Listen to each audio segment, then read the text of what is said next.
ស្ដីពីយើងជួបខ្ញុំសាជាថ្មីម្ដងទៀតហើយដែល topic យ៉ាងណាយើងនិយាយអំពីការតាក់ទងនឹងពេលវេលាការនិយាយតាក់ទងនឹងពេលវេលាទៀតសោះគឺយើងមិនទាន់បាននិយាយអំពី time traveler ទេក៏ប៉ុន្តែថ្ងៃនេះយើងនិយាយអំពី time travel ខ្ញុំក៏ធ្លាប់បាននិយាយអំពីករណី time traveler ម្ដងរួចមកហើយដែរបើសិនជាពួកយើងចង់ស្ដាប់អាចចុច link ខាងក្រោមបានដើម្បីទស្សនាវីដេអូមួយហ្នឹងចុះបើសិនជាខ្ញុំសួរថាតើការឆ្លងពេលវេលាពិតជាមានមែនឬក៏អត់តើពួកយើងឆ្លើយយ៉ាងម៉េចវិញឆ្លើយថាមានឬក៏អត់កុំភ្លេច comment ខាងក្រោមផងមុននឹងចូលទៅកាន់វីដេអូរបស់ពួកយើងបើអ្នកចូលចិត្តវីដេអូប្រភេទអញ្ចឹងកុំភ្លេចជួយ like និង subscribe ម្នាក់វិញផងដើម្បីលើកក្រោយទៀតបានទស្សនាម្ដងទៀតអូខេឥឡូវយើងក៏និយាយតែប៉ែដល់ច្រើនពេកយើងចូលទៅកាន់វីដេអូរបស់យើងទាំងអស់គ្នាជាធម្មតាមានប្រឡំលោកបែបវិទ្យាសាស្ត្រជាច្រើនដែលចូលចិត្តនិយាយអំពីការឆ្លងពេលវេលាអ្នកដែលឆ្លងពេលវេលានិងរឿងសម័យផ្សេងទៀតដូច្នេះវាគឺជារឿងរ៉ាវដែលខ្ញុំអាចប្រាប់ពួកយើងអំពីការឆ្លងពេលវេលាមុននឹងស្ដាប់អត្ថបទនេះបន្តទៀតខ្ញុំចង់ឲ្យពួកយើង open mind ខ្ញុំចង់មានថាចង់ឲ្យពួកយើងបើកំណត់ចិត្តឲ្យតលីជាមុនបន្តិចដើម្បីយល់កាន់តែច្បាស់អំពីប្រធានបទនៃការឆ្លងពេលវេលាមួយនេះជាមុនដំបូងខ្ញុំចង់ឲ្យពួកយើងជឿសិនថា time travel ហ្នឹងគឺវាមានពិតមែនសិនតាមពេលស្ដាប់ដល់ចប់ហើយជឿឬក៏មិនជឿអាហ្នឹងគឺជារឿងរបស់យើងទេក៏ប៉ុន្តែបើសិនជាពួកយើងមិនទាន់បើកចិត្តកំណត់ឬក៏ open mind ទេវារឿងពិបាកនិយាយគ្នាបន្តិចយើងអាចនិយាយមួយយ៉ាងទេបន្ថែមនិយាយអត់ចូលគ្នាឬក៏និយាយទៅវាអត់ជ្រាបចូលក្នុងខួរក្បាលរបស់យើងណាឥឡូវអញ្ចឹងបើសិនជាពួកយើងមិនទាន់បើកចិត្តកំណត់ទេខ្ញុំលើកឧទាហរណ៍មួយឲ្យពួកយើងស្ដាប់បន្តិចឧទាហរណ៍ថាឥឡូវនេះខ្ញុំមានដបទឹកមួយហើយដបទឹកនោះវាមានកម្របហើយកម្របរបស់វាទេសោតវាបើកឬក៏វាបិទវាអាស្រ័យទៅលើខួរក្បាលរបស់យើងឬក៏ចិត្តកំណត់របស់យើងនោះក៏សួរថាតើយើងចង់បើកកម្របនឹងឬក៏បិទកម្របនឹងបើសិនជាយើងបើកកម្របនឹងមានន័យថាយើង open mind ក៏ប៉ុន្តែបើសិនជាយើងបិទកម្របនឹងមានន័យថាយើង close mind ហើយបើសិនជាអ្នកទាំងអស់គ្នាកំពុងតែ open mind មានន័យថាអ្នកទាំងអស់គ្នាកំពុងតែបើកកម្របអីហើយខ្ញុំអាច share ទឹកឬក៏ share idea ទៅកាន់អ្នកទាំងអស់គ្នាបានទៅកាន់ដបទឹករបស់អ្នកទាំងអស់គ្នាបានហើយអ្នកទាំងអស់គ្នាអាចមានសិទ្ធទទួលយក idea របស់ខ្ញុំឬក៏អត់ទទួលយក idea របស់ខ្ញុំណាមួយដែលអ្នកគ្នាពេញចិត្តចឹងទៅតងចំណុចហ្នឹងអ្នកទាំងអស់គ្នាអាចទទួលយក idea របស់ខ្ញុំបានហើយក៏អាចបោះចោល idea របស់ខ្ញុំបានដែរនិយាយរួមទៅបើសិនជា idea ណាអត់ល្អសម្រាប់អ្នកទាំងអស់គ្នាអ្នកគ្នាក៏បោះចោលទៅតែបើសិនជា idea ណាវាល្អសម្រាប់អ្នកទាំងអស់គ្នានឹងឲ្យយកទៅអត់អីទេជាងយើងមានសិទ្ធិរៀងខ្លួនក៏ប៉ុន្តែបើសិនជាអ្នកទាំងអស់គ្នាកំពុងតែ close mind វិញមានន័យថាឥ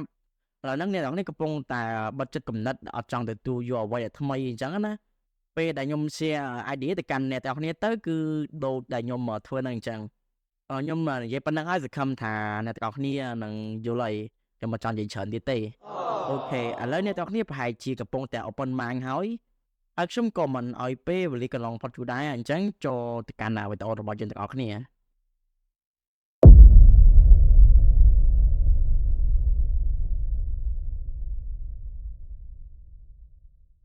ជាធម្មតាមានប្រឡំលោកបែបវិទ្យាសាស្ត្រជាច្រើនដែលគេចូលចិត្តនិយាយអំពីការឆ្លងពេលវេលាឬក៏អ្នកដែលធ្វើដំណើរតាមពេលវេលាក៏ប៉ុន្តែឧបមាថាពួកយើងអាចធ្វើដំណើរទៅតាមពេលវេលាបានពិតមែនឬក៏អ្នកទាំងអស់គ្នាទៅកាន់អនាគតឬក៏ទៅកាន់អតីតកាលឬក៏អ្នកទាំងអស់គ្នាទៅកាន់អនាគតដើម្បីអ្វីហើយទៅកាន់អតីតកាលដើម្បីអ្វីក៏ប៉ុន្តែបើសិនជាអ្នកទាំងអស់គ្នាចង់ត្រឡប់ទៅកាន់អតីតកាលឬក៏ចង់កែប្រែកំហុសអ្វីមួយដែលអ្នកទាំងអស់គ្នាបានធ្វើឥឡូវនេះខ្ញុំនឹងលើកយកឧទាហរណ៍មួយដើម្បីឲ្យអ្នកទាំងគ្នាមកស្ដាប់ទាំងអស់គ្នាឧទាហរណ៍ថាបើសិនជាខ្ញុំធ្វើដំណើរទៅកាន់អតីតកាលក៏មានសំណួរមួយលេចឡើងថាតើខ្ញុំទៅកាន់អតីតកាលដើម្បីអ្វីឬក៏ខ្ញុំទៅលុបលាងកំហុសអ្វីដែលខ្ញុំបានធ្វើពីអតីតកាលហ្នឹងអ្នកទាំងអស់គ្នាប្រហែលជាគិតថាខ្ញុំទៅកាន់អតីតកាលដើម្បីកែកំហុសខ្លួនឯងកាលពេលធ្វើខុសលើកមុនហើយក៏ប៉ុន្តែគឺមិនមែនអញ្ចឹងទេសម្រាប់ខ្ញុំគិតថាបើសិនជាកំហុសរបស់យើងវាបន្តិចតួចវាមិនប៉ះពាល់ដល់ប្រវត្តិសាស្ត្រវាមិនអាចកែប្រែប្រវត្តិសាស្ត្របានយើងមិនចាំបាច់ទៅដល់ថ្នាក់ទៅឆ្លងពេលវេលាអញ្ចឹងទេបើសិនជាវាមិនចាំបាច់សម្រាប់យើងឥឡូវយើងចូលមកដល់ឧទាហរណ៍របស់យើងវិញតាមពិតទៅបើសិនជាខ្ញុំអាចធ្វើដំណើរទៅតាមពេលវេលាបានមែនឬក៏ទៅកាន់អតីតកាលបានមែនខ្ញុំនឹងព្យាយាមសម្លាប់ប៉ុល ពតនៅពេលដែលគាត់នៅជាវ័យកុមារភាពបើសិនជាគាត់បាត់បង់ជីវិតនៅពេលដែលគាត់នៅក្មេងដូច្នេះវានឹងអាចជួយផ្លាស់ប្ដូរប្រវត្តិសាស្ត្រខ្មែរនិងជួយសង្គ្រោះជីវិតមនុស្សបានប្រហែលជា1លានទៅ7លាននាក់សំណួរក៏សួរថាតើខ្ញុំអាចជួយតារបស់ខ្ញុំបានទេនៅពេលដែលខ្ញុំអាចសម្លាប់ប៉ុល ពតបានដោយជោគជ័យនៅពេលដែលគាត់នៅកុមារភាពហ្នឹងដែលគាត់សិននៅពេលហ្នឹងគាត់កំពុងតែឃ្លានអាហារនិងចំណុចជាខ្លាំង ដែលនៅពេលនោះពួកប៉ុលពតបានធ្វើបាបគាត់ជាដំណងក៏ប៉ុន្តែទោះបីជាណាក៏ដោយចម្លែកមួយវាបានកើតឡើងបើសិនបើយាយរបស់ប៉ុលពតត្រូវបានគេសម្លាប់មុនពេលដែលគាត់ពពួរម្ដាយរបស់ប៉ុលពតហើយម្ដាយប៉ុលពតក៏គ្មានវត្តមានរបស់ប៉ុលពតដូចគ្នាដែរកន្លែងហ្នឹងខ្ញុំចង់និយាយថាបើសិនជាគ្មានយាយរបស់លោកប៉ុលពតទេក៏គ្មានម្ដាយរបស់ប៉ុលពតដែរហើយបើសិនជាគ្មានម្ដាយរបស់ប៉ុលពតទេក៏គ្មានប៉ុលពតនឹងដែរក៏ប៉ុន្តែខ្ញុំសូមបញ្ជាក់ទុកមុនហើយឡើងនេះខ្ញុំចង់និយាយថាមិនមែនមានថាលោកយាយប៉ុលពតហ្នឹងគាត់មិនអីទេឬក៏ម្ដាយប៉ុលពតហ្នឹងគាត់ហ្នឹងមិនអីទេគឺអ្វីបានកើតឡើងគឺដោយសារតែប៉ុលពតទាំងអស់យល់រួមទៅគឺកើតឡើងដោយសារតែកំណត់ការកើតរបស់គាត់ទាំងអស់មិនមែនដោយសារតែម្ដាយរបស់គាត់បានកើតគាត់មកមិនមែនដោយសារតែយាយរបស់គាត់បានកាន់ម្ដាយគាត់មកទេតែបន្តនៅកន្លែងហ្នឹងគ្នាយើងបើសិនជាការធ្វើដំណើរតាមពេលវេលាទៅកាន់អត្តកាលបានមិនមែនតើយើងត្រឡប់ទៅកាន់អត្តកាលដោយរបៀបណាមនុស្សពីច្រើនវាក៏រួមទាំងនៅទីផងដែរតែនៅកថាអ្នកដែលធ្វើដំណើរតាមពេលវេលាពួកគេតែតែជិះម៉ាស៊ីនឬក៏ប្រើម៉ាស៊ីនដើម្បីឆ្លងពេលវេលាទៅកាន់អនាគតឬក៏ទៅកាន់អត្តកាលអ្នកវិទ្យាសាស្ត្រខ្លះបានសិក្សាអំពីវានិងវិភាគវែកញែកអំពីការ time travel ហ្នឹងគឺមិនមែនដើម្បីបង្កើតម៉ាស៊ីនដើម្បីធ្វើដំណើរឆ្លងពេលវេលាទេក៏ប៉ុន្តែពួកគេសាជាដើម្បីស្វែងយល់ពីធម្មជាតិនិងដែនកំណត់របស់វាទៅវិញទេឥឡូវយើងមកស្ដាប់ការវិភាគរបស់លោក Michio Kaku ឬក៏ជប៉ុនហៅថា Kaku ឥឡូវគាត់មានអាយុ76ឆ្នាំគាត់ជាកូនកាត់កូនជប៉ុនកាត់អាមេរិក Let's start with Isaac Newton. Isaac Newton believed that time was like an arrow. Once you fired it, it went in a straight direction. 1 second on the Earth was 1 second on Mars, was 1 second on Jupiter. It never reversed directions. Along comes Einstein, who says, not so fast, not so fast. Time is like a river, old man river, that meanders around stars, speeds up and slows down. The new wrinkle in all this, which is causing all the excitement and the dismay of philosophers, is that this river of time can fork into two rivers. Or perhaps the river of time can have whirlpools and time can go in on itself. In that case, time travel is something you have to take very seriously because Einstein's equations do allow for time travel. And they're blueprints, blueprints for different kinds of time travel designs that are compatible with Einstein's theory. For example, gigantic spinning cylinders. You go around the cylinder and you come back before you left. Colliding cosmic strings. You wind around these cosmic strings and you come back before you left. And the key element is that in Einstein's theory, it allows this under certain solutions? That's right. Time and space are like a fabric, like rubber, like a trampoline net. However, if you stretch the trampoline net so much, it can rip, perhaps. And perhaps you can turn this trampoline net into a pretzel and allow yourself to go backwards in time. Now, of course, there's a catch. There's always a catch in these things. The energy, the gasoline necessary to do this is fabulous. Even an atomic bomb does not have enough energy to drive a time machine. For a time machine, you need the energy of an exploding star. How about all the logical paradoxes that one would come across in time travel, going back to the past, killing your grandmother, and all of those kinds of issues? Or meeting your teenage mother when she's a teenager and she falls in love with you. So how can you be born if your teenage mother just fell in love with you? There are two ways to resolve these paradoxes. The first is self-consistency, that if you want to shoot your parents before you're born, there's something preventing you from pulling that trigger. Maybe there's a hidden law of physics that says you cannot create a time paradox. I don't believe that. Yeah, that seems far out. That's far out. I believe that the river of time forks into two rivers. If you saw Back to the Future Part 2 very carefully, Doc Brown, this Einstein figure, goes to the blackboard and draws a timeline from the 50s to the 80s. And then he draws a separate line that splits off from the main timeline.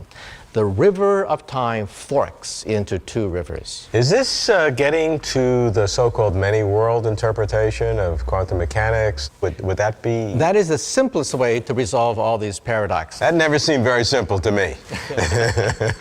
Well, it's the simplest in the sense that you don't have to add any other assumptions other than quantum mechanics. So if you go backwards in time and save Abraham Lincoln from being assassinated in the Ford's Theater, you saved somebody else's Abraham Lincoln. who's genetically equivalent to your Abraham Lincoln, but you've entered another universe. If you shoot your parents before you're born, you've shot somebody else's parents before you're born who's genetically equivalent to your parents. So you can go backwards in time continually, monkey with your own past. However, you're monkeying with, in some sense, a parallel past. Right. Now, Stephen Maybe Hawking... creating a parallel creating past, a whole new universe. That's right. And Stephen Hawking even said there's got to be a laws of physics preventing this thing from happening.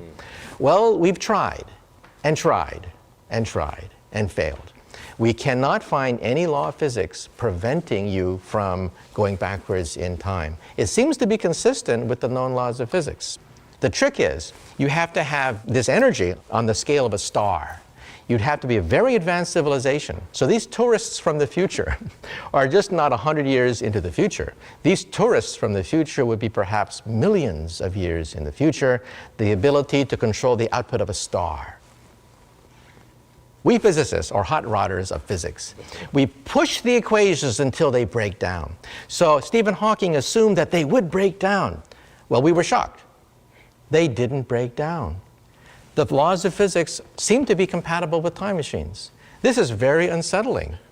because it means that perhaps, just perhaps, time travel is possible for advanced civilizations. Cannot be ruled out.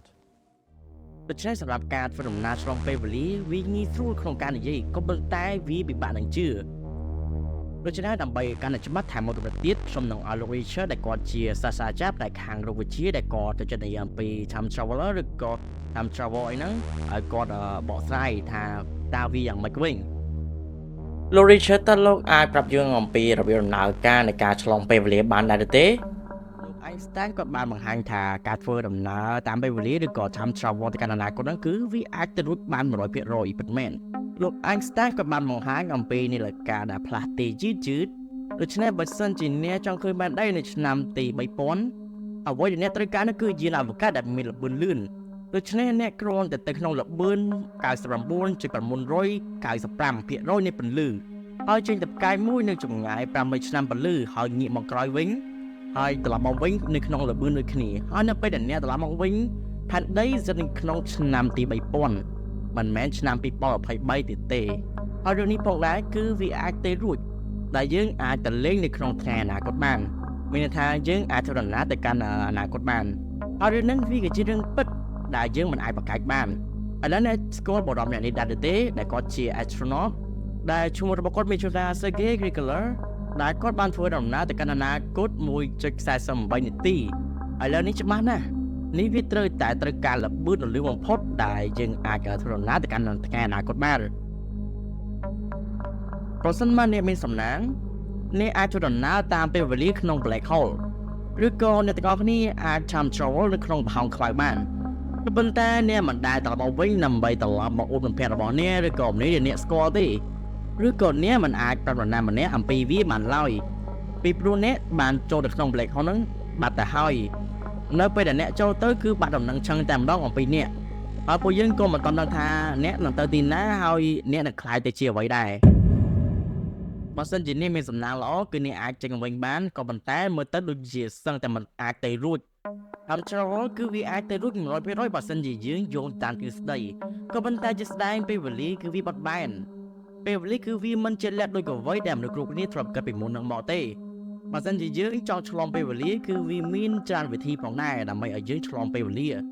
ឬក៏ដូចជា warping ដែលមានទាំង wormhole ដែលវាគឺជាទ្រឹស្ដីស្ដីអំពីពេលដែលយើងចូលទៅវាប្រៀបដូចជាផ្លូវកាត់មួយអញ្ចឹងសម្រាប់ឲ្យយើងធ្វើដំណើរហើយលឿនជាងផ្លូវដែលយើងធ្វើរដងទៀតទាំងនេះដែលពីច្រើនគេគិតថាវាអាចជួយយើងអាចឆ្លងពេលវេលាបានវាអាចធ្វើឲ្យយើង time travel ទៅមួយសកលលោកមួយទៅមួយសកលលោកទៀតក៏ប៉ុន្តែសប្តាហ៍នេះគ្មាននរណាម្នាក់មានចំណេះដឹងច្រើនអំពីវាទេដែលយើងហៅថា warping ហ្នឹងដែលយើងអាចនិយាយបានថាវាគឺជាទ្រឹស្ដីនៃវិទ្យាសាស្ត្រដល់ឡើយទេដោយសារតែ scientist របស់យើងគឺនៅមានកម្រិតពេលដែលនិយាយដល់កន្លែងហ្នឹងទៅខ្ញុំនៅឃើញ not black hole តែម្ដងដោយសារតែពីមុន black hole គ្រាន់តែជាទ្រឹស្ដីក៏ប៉ុន្តែឥឡូវគឺវាមានពិតមែន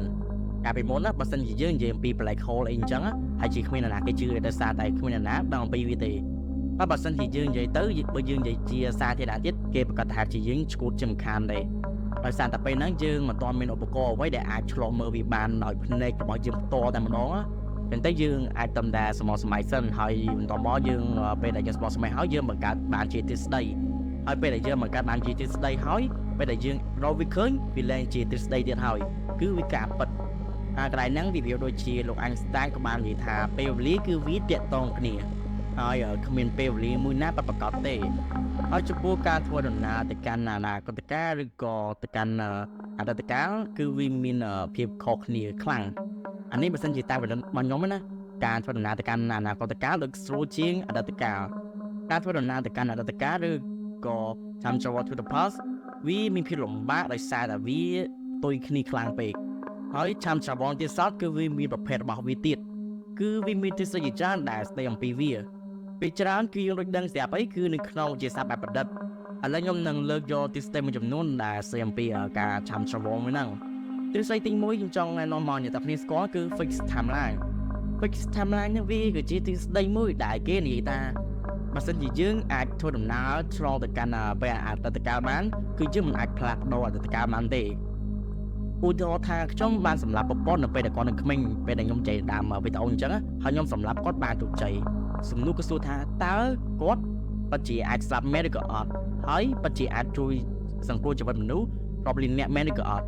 នេះបើសិនជាយោងទៅតាមទ្រឹស្ដី fixed timeline គឺវាមិនអាចជួយជីវិតមនុស្សបានទេគឺថាយើងមិនអាចផ្លាស់ប្ដូរអតីតកាលបាននោះទេក៏ប៉ុន្តែវាមានករណីមួយផ្សេងទៀតបើសិនជាខ្ញុំសម្លាប់ពលពតបានដោយជោគជ័យនៅពេលដែលគាត់នៅវ័យក្មេងពិតមែនខ្ញុំមិនអាចជួយសង្គ្រោះជីវិតរបស់មនុស្សរាប់លានអ្នកបានទេក៏ប៉ុន្តែផ្ទុយទៅវិញខ្ញុំបានបង្កើត timeline ថ្មីមួយផ្សេងទៀតដែលនៅក្នុង timeline នោះគឺគ្មានរបបពលពតទេក៏ប៉ុន្តែដែល timeline ដែលខ្ញុំរស់នៅសប្តាហ៍ហ្នឹងគឺនៅតែមានអញ្ចឹងមានថាបើសិនជាខ្ញុំទៅសម្លាប់ពលពតបានពិតមែនខ្ញុំមិនអាចជួយសង្គ្រោះជីវិតរបស់មនុស្សបានទេកន្លែងហ្នឹងអ្នកខ្លះអាចយល់បានអ្នកខ្លះក៏អត់សូវយល់ដែរអញ្ចឹងខ្ញុំនិយាយម្ដងទៀតបើសិនជាខ្ញុំអាចសម្លាប់ប្រពន្ធនៅពេលដែលគាត់នៅជាវ័យក្មេងបានខ្ញុំមិនអាចជួយសង្គ្រោះជីវិតមនុស្សរាប់លានអ្នកបានទេ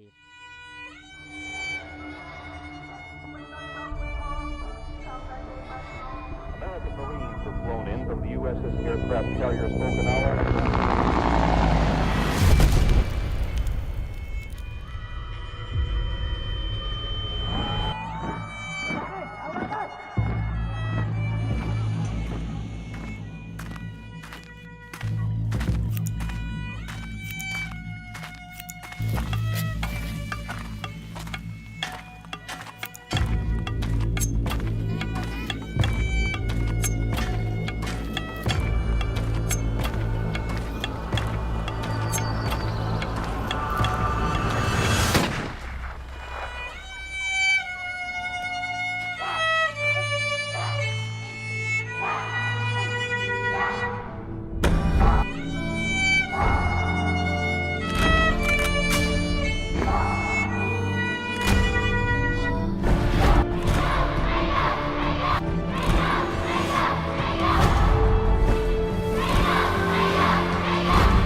ក៏ប៉ុន្តែផ្ទុយទៅវិញខ្ញុំបានបង្កើតភពមួយថ្មីដែលគ្មានប្រព័ន្ធហ្នឹង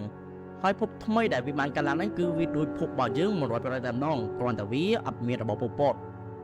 ហើយឯភពចាស់របស់យើងគឺនៅតែមានប្រព័ន្ធដដែលនៅតែមានមនុស្សស្លាប់ដដែលអញ្ចឹងនេះគឺជាទ្រឹស្ដី fixed timeline ដែលយើងមិនអាចផ្លាស់ប្ដូរអតីតកាលបានទេដែលប្រភេទ time travel អញ្ចឹងពីច្រើនមានក្នុងរឿងដូចជា Back to the Future ឬក៏រឿង The Terminator អញ្ចឹងទៅឥឡូវយើងមកស្គាល់ទ្រឹស្ដីទី2ដែល Mutable Timeline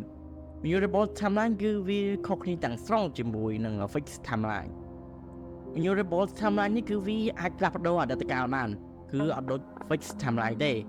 ឧទាហរណ៍ថាខ្ញុំធ្វើដំណើរទៅកាន់អតីតកាលដើម្បីសម្លាប់ប្រពន្ធហើយខ្ញុំអាចសម្លាប់ប្រពន្ធបានបាត់មែនហើយនៅពេលនោះគឺខ្ញុំអាចជួយសង្គ្រោះជីវិតរបស់មនុស្សរាប់លានអ្នកបានហើយទោះបីជាណាងក៏ដោយការផ្លាស់ប្ដូរណាមួយចំពោះអតីតកាលគឺវារៀងច្បងច្បល់ទៅតាមពេលវេលាដែលវាជាអត្តពលដល់ថ្ងៃអនាគតតាមរបៀបដែលយើងមិនអាចទីនឹងទុកមុនបានប្រភេទនៃការ time travel មួយនេះដែរវាច្រើនជាខ្ញុំត្រូវបានគេបង្ហាញក្នុងរឿងដូចជា Looper ឬក៏ដូចជា Doctor Strange ហ្នឹង ហើយចំពោះជាសេទី3វារត់តែខុសពីអាទី1និងទី2ដាច់គ្នាស្រឡះតែម្ដងដែលវាដែលគេហៅថា time loop ដែល time loop នេះជាសោតគឺវារបៀបបែបថា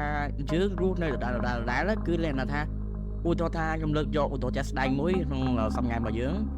ជាធម្មតាថ្ងៃរបស់យើងមិនមាន7ថ្ងៃថ្ងៃច័ន្ទគេពុតផុសសុកសៅរ៍អញ្ចឹងទៅ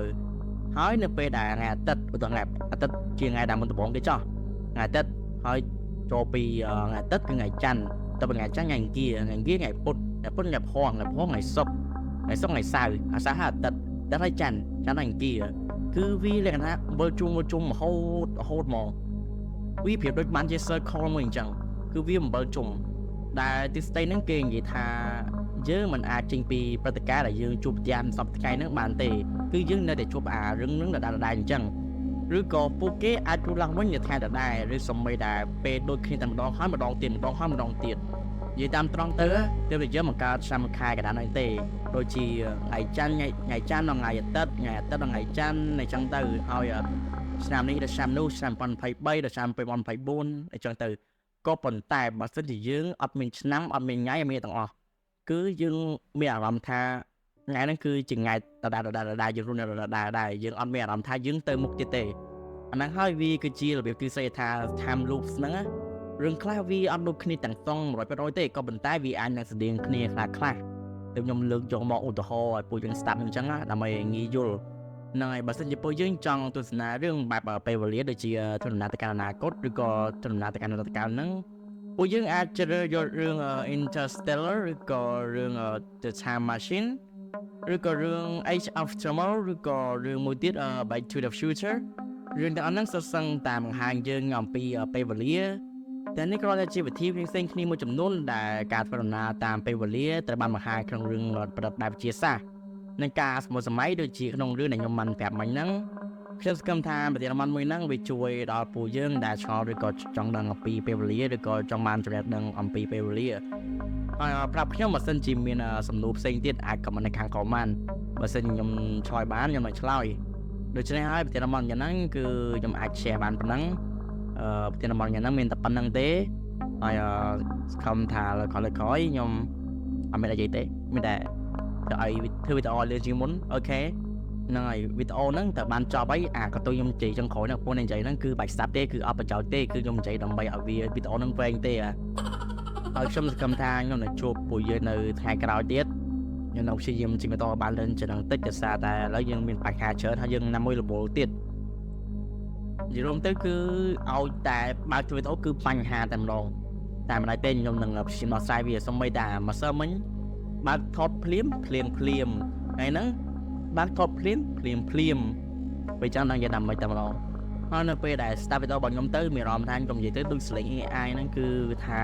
មិនមែនទេខ្ញុំមិនឲ្យ AI និយាយទេគឺថារឿងហ្នឹងគឺខ្ញុំឲ្យ AI ហ្នឹងកាត់ noise ឲ្យចឹងណាដើម្បីឲ្យវាបាត់សម្លេងរំខានអញ្ចឹងណាពេលដែលមានភ្លៀងឬក៏មានខ្យល់អីអញ្ចឹងទៅមានសម្លេងកង្ហាល់អីចឹងទៅក៏ប៉ុន្តែពេលវាស្ដាប់ទៅវាធ្វើឲ្យសម្លេងយើងវាអញ្ចឹងពេលយ៉ាងទៅវាគ្រាន់ភាសាជាងលឺស្លេងខ្យល់ទៅវាអត់ព្រោះទេតែបើស្លេងហ្នឹងវាខ្ញុំសុខចិត្តយកអាស្លេងអញ្ចឹងហ្មងទៅដើម្បីកុំឲ្យវាលឺស្លេងខ្យល់ហ្នឹងហើយបើសិនជាអ្នកទាំងអស់គ្នាស្ដាប់ដល់ចំណុចកន្លែងហ្នឹងក៏ពេចខមមិនខាងក្រោមផងពួកកន្លែងហ្នឹងហើយជាកន្លែងដែលខ្ញុំនិយាយអត់ប្រយោជន៍ប្រហែលជាវីដេអូក្រោយខ្ញុំនឹងនិយាយអំពី time traveler ម្ដងបើនិយាយទៅខ្ញុំប្រហែលជានិយាយបាន2ដងហើយទាំងអាហ្នឹងហើយបើខ្ញុំធ្វើមួយទៀតចឹងវាបាន2ដងអញ្ចឹងអូខេអត់មានអីនិយាយទៀតទេសង្ឃឹមថាយើងជួបគ្នានៅក្រោយទៀតមុននឹងបញ្ចប់វីដេអូខ្ញុំសូមប្រាប់ថាកុំជួបគ្រឿងញៀនមកវាអឡោចំពោះសុខភាពរបស់យើងទេបាយ